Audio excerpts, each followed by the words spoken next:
Fascist Hasina পতনের উত্তাল জুলাই। একদিকে আন্দোলন দমনের মরিয়া চেষ্টা, অন্যদিকে তৎকালীন সরকারের ঘাতক রাইফেল আর ট্যাঙ্কারের সামনে বুক চিতিয়ে মাঠে ছাত্র জনতা। ফ্রন্টলাইনার হাসনাত, নাহিদ, সার্জিসরা। সে বছর কয়েকশত প্রাণ আর রক্তস্রোত পেরিয়ে এলো দ্বিতীয় স্বাধীনতা। সংসদ নির্বাচন শেষে সরকারে বিএনপি আর জামায়াত নেতৃত্বাধীন বিরোধী জোটে হাসিনা পতনের নায়ক এনসিপির হাসনাত, নাহিদরা।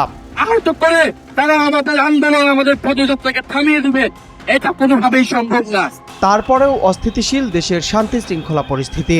চাঁদাবাজি, দখলবাজি, সমাবেশে হামলা আর নারী কেলেঙ্কারির মতো ভয়াবহ অভিযোগ সামনে আসে রাজনৈতিক দলগুলোর বিরুদ্ধে। নির্বাচনের পর এনসিপির অন্তত 3টি কর্মসূচিতে হামলার অভিযোগ সরকারি দল বিএনপি এবং তার সহযোগী ছাত্র সংগঠনের বিরুদ্ধে। কারো হাত ভেঙে গেছে, কারো মাথা ফেটে গেছে, ক্যামেরা, ফোন সব ওই জিকে গৌসের ছাত্রদল, যুবদলের সন্ত্রাসী বাহিনী সব নিয়ে গেছে। সর্বশেষ হবিগঞ্জে দলটির জুলাই পদযাত্রা ও সমাবেশ শেষে কেন্দ্রীয় নেতা সার্জিস আলম ও নাসিরউদ্দিন পাটোয়ারির গাড়িবহরে ভাঙচুর ও হামলা চালানো হয়। এই হামলায় নাসিরউদ্দিন পাটোয়ারি, সার্জিস আলম এবং কয়েকজন সাংবাদিক সহ অন্তত 20 জন আহত হয়েছেন।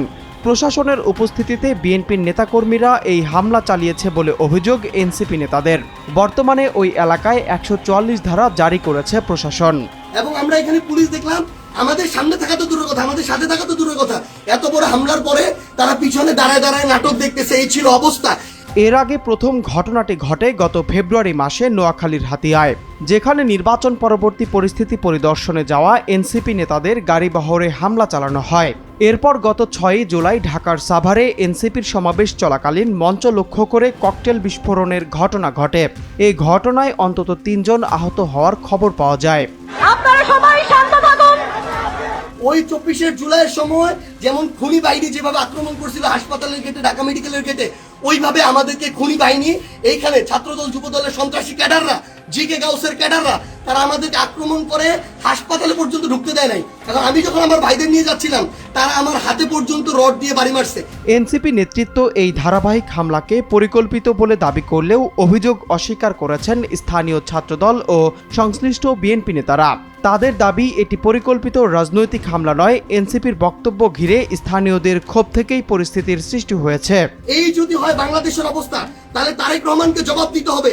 এটা কি তারেক রহমানের সন্ত্রাসী বাহিনী, যেই বাহিনী মানুষের উপরে এইভাবে শুধুমাত্র দ্বিমত করার কারণে, সমালোচনা করার কারণে এভাবে আক্রমণ করতেছে।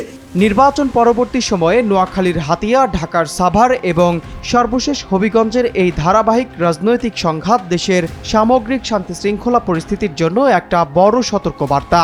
রাজনৈতিক দলগুলোর অভ্যন্তরীণ কোন্দল, আধিপত্য বিস্তার ও পরমত সহিষ্ণুতার অভাবের কারণেই ক্রমেই বাড়ছে মাঠ পর্যায়ের সহিংসতা।